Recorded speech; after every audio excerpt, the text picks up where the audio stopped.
વાત કરવાની છે, તમે મારી વાત છે ને જરીક સાંભળજો।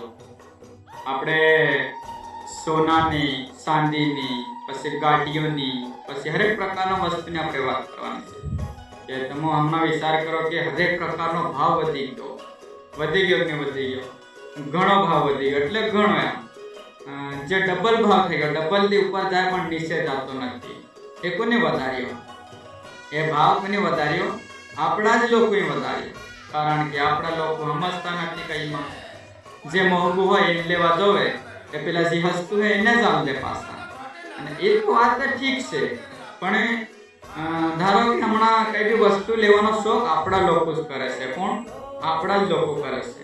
હા, તો હમણાં વિચાર કરો ચાંદીના, આપણે ચાંદીની વાત કરી। ચાંદી હમણાં 90,000 ની કિલો થઈ ગઈ।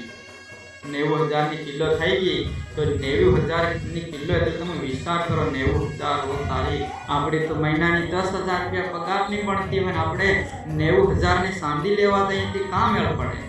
કેમ કે આપણો શોખ છે। કઈ નાકની મોટા કડા જોઈએ, કઈ નાકની કેળી મોટો કંદોરો જોઈએ। કેમ કે આપણા આદિવાસી જે શોખ બધા કરે છે એના કારણથી એ ભાવ વધે છે। અને હમણાં તમે વિચાર કરો, હું મારી જ વાત કરું, હું રિક્ષા ચલાવું છું એટલે મારી જ વાત કરું। હું 150 ગ્રામના 2 ભોરિયા લાવેલો 26,000ના। કેટલા? 26,000ના।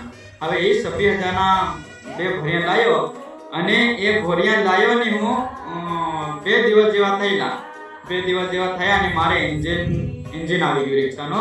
એન્જિન આવી ગયું ત્યારે હું શોરૂમ પર લઈને ગયો।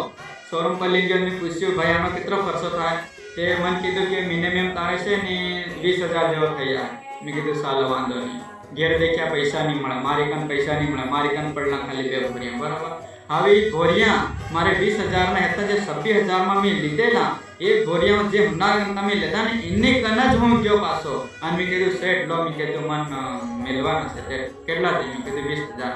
એ 20,000 તો મને કે 20,000 નહીં આવે। મેં કીધું કેમ નહીં આવે? 26,000ના જે ભોરિયા લીધા છે તે કે ના આવે। કેમ આવે? કેમ કે કેટલા છે? કે 15,000 આવે। તો તમે હવે વિચાર કરો, જે આપણું વસ્તુ લઈએ એનો ભાવ આપણને જો ભલે મોંઘવારી છે પણ આપણને જો એનો પાછો એટલી કિંમત આપે તો આપણને સારું લાગે। જો કાં ગહાય કાં જાય આપણા હાથમાં તો આપણી બરાબર પહેરી હોય તો ખરેખર તમને પૂછો, આ જો આપણો આદિવાસી સમાજ જો આપણો ભીલ છે ને, જો હુનો ચાંદી લેવાનું જો બંધ કરી નાખ્યું ને તો લઈ આપો દુકાને તો કપડા આપું છે ને કેટલા હમણાં જે વસ્તુ હસ્તું મળતેલું તે વસ્તુ હમણાં કેટલું મોંઘું મળે છે યાર। તમે જવા દો ને, 2,000 ની જોડ, 1,500 ની જોડ, 2,000 ની જોડ, 3,000 ની જોડ, તમે વિચાર કરો। આપણું ગુજરાતમાં જાય આપણો કેટલો જીવ જોખમમાં નાખીને આપણું કામ કરી ને કામ થાય તો બી ઠેઠ માતાથી લહેરો ઠેઠ પગના તળિયા સુધી જાય આપણો પરસાવો, એને જઈને આપણને હાજી 300 રૂપિયા ભાડવા દે હાથમાં। તો વિચાર કરો, એટલે છે આપણે સમજવાની જરૂર છે ભાઈ।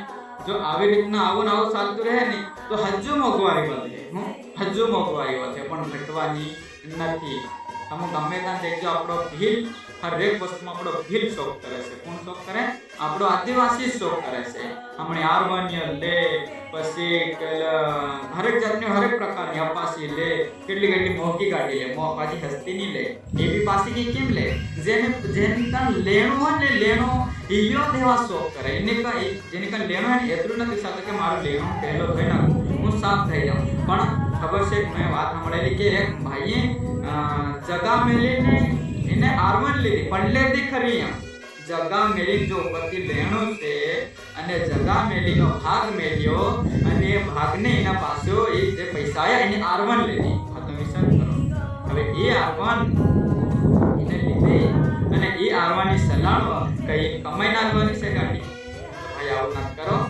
આ ભાઈ આપણને હમણાં જો આપણો સમાજ અત્યારથી થઈ ગયો અત્યારથી બધા સમજી ગયા છે બધા સમજદાર તો આપણે ઘણી ભાષા છે એ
સુર મંદિરના સુપરહિટ સોંગ્સ જોવા અને સાંભળવા માટે ડાઉનલોડ કરો સુર મંદિર એપ ગૂગલ પ્લે સ્ટોર પરથી. વાસ્તી લેણા વગરનો એવો કયો માણસ છે કે લેણા વગર નથી? આ બાકી અડધા માણસ બાકી લેણા વગરના છે, બાકીના બધા લેણા વાળા છે. બધાએ માથે બોજ